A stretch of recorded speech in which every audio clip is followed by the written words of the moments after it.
Hey, what's up? Today we're going to be doing a simple run cycle. This character is already rigged and weight painted. If you'd like to see me do a tutorial on that, drop a comment below. First thing you're going to do is you're going to go over to the render tab. You're going to choose 24 frames. So 24 frames doesn't have to be 24 frames, but like I said, this is a very simple run cycle. We are not going to overcomplicate it. We're just going to get it done and hopefully not be too difficult. The very first thing you're going to start is on frame 1. You're going to start with your contact position. So this means, 1 foot out front, another foot behind, and this is the basis of your run cycle. As you can see, you get a pose that you like. You think to yourself, okay, that's good enough.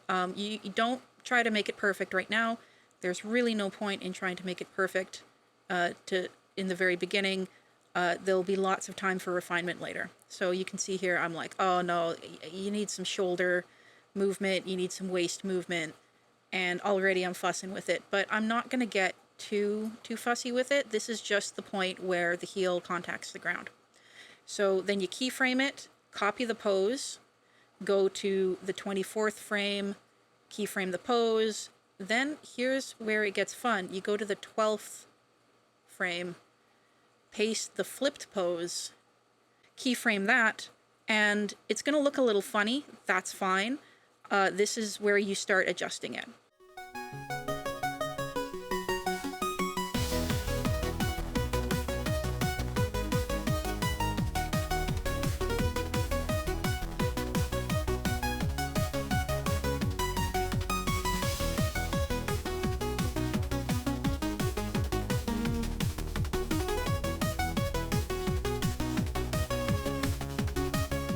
So now we hit play and you can see there is a very awkward and weird looking motion, but this is going to be the basis of our run cycle. So you have 2 mirrored poses that look, they're roughly mirrored to each other, and from there, build your run cycle.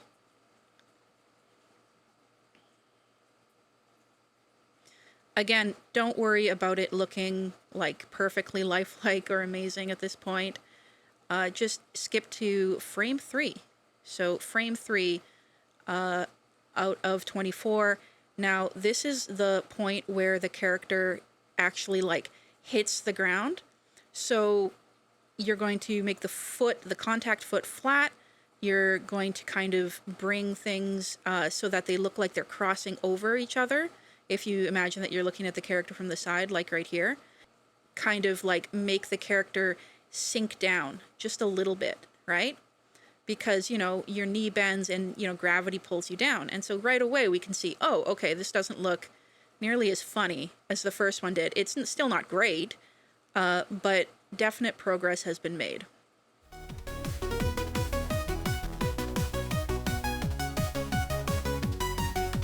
Okay, now on frame 5 we're having the launch off position. So this is where the character has already gone down as low as they're going to go. Now they're pushing themselves off against the ground. So they're kind of launching themselves up. Have 1 foot kind of bent as if it's, you're rising up on your toes. And the other one is now, the one that was going in front is now going behind. And you can see again, with each time we make this loop, it's looking more and more like an actual run cycle and less like a kind of puppet flailing around.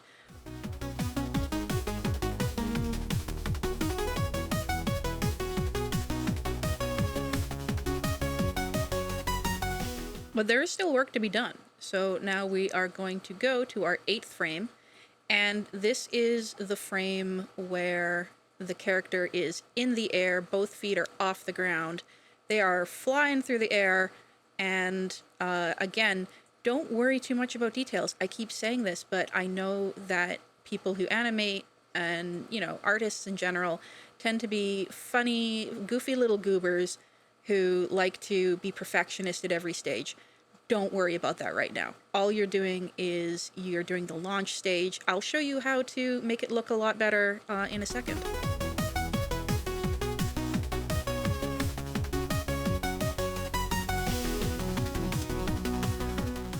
So there we have the very basics of the run cycle. It's not pretty, it's not great. There's some, the hands don't look great. There's a lot of details missing, but this is a basic fundamental run cycle that is pretty serviceable. Here's a really fun thing you can do. Go to the third, between the third and the fifth frames, and select all the keyframes in both the third and the fifth frames, and choose an interpolation method. So the reason that we're doing that is we want it to be a little bit faster when the character is like closer to the ground, and we're going to choose a little bit of a slower interpolation method when they're in the air. So interpolation just means like, how do we get from one frame to another, right? So that'll give it like this kind of fun effect where like the feet like whip back and forth, but then the character hangs in the air just for a second.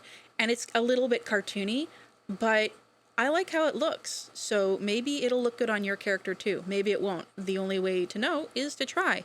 So give it a shot. Try different interpolation methods. That's the really important thing, is just play with it. There's no danger here. Just have fun, see what looks cool, see what makes your heart do the smiley emote. So you can see how he hangs in the air just for a second, and then when he's down, his feet whip in a lot faster. So you can see here he's kind of got this fun bounce thing going, like, he really looks like he's hitting the ground and he's kind of bouncing up. And again, there's way more details we can do. So one of the next things I'm going to start doing is I'm going to, adjust the final frame. I actually decided here that I'm going to have 23 frames. The reason why I did that is it just, it makes it a little bit snappier, because then we don't have 3 frames of the hold position, the contact position. Another thing that really works is hit Shift F and make the whole thing cyclical. So make it all loop seamlessly.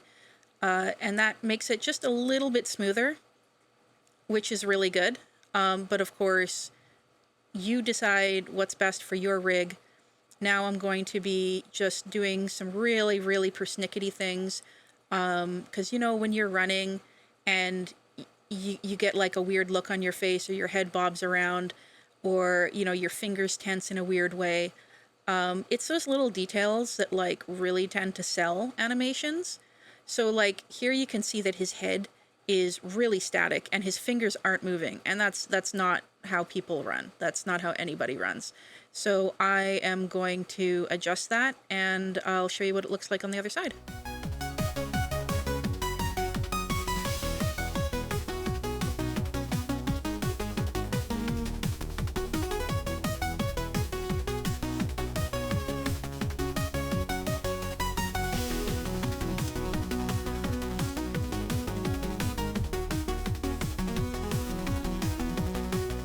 So here's a fun tip for dealing with fingers. Fingers tend to come in groups of 2. What I mean by that is if the middle 2 fingers are together, the outer 2 will be a little bit further apart. And if the index finger and middle finger are together, then the ring finger and the pinky finger will kind of hang out in a group. So that's an easy way to kind of make fingers appear in a natural position without having to really worry about it too much. And then of course I'm making this claw do like this kind of like big scary thing, because it's a big claw. It looks, again, it looks cool, and that's the important thing here. Rule of cool is the most important thing with animation, with all art really. Just do what looks cool, what makes you happy.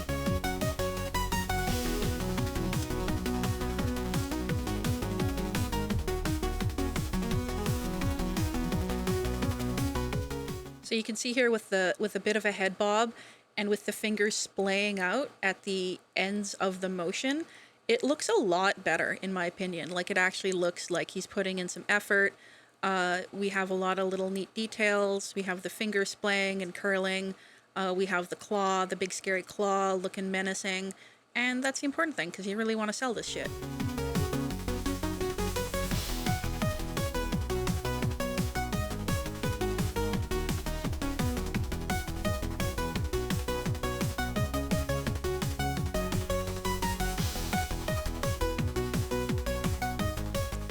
So now I'm just kind of putting on like some really, really really, really finicky details. You know, just really making sure that it looks the way I want it to. And of course, I could play with this forever, but I think at this point, for a basic run cycle, where I'm just checking out how the character is weighted and making sure everything functions as it should before I start like the actual animation, that's pretty good. So let's check out what it looks like at the end.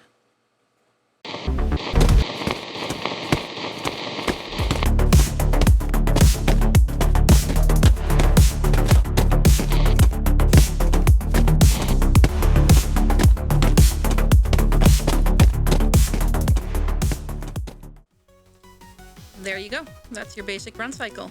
Make sure to like and subscribe. And if you want to see me do any more Blender tutorials, just let me know in the comments. Thanks very much, and keep it sleazy.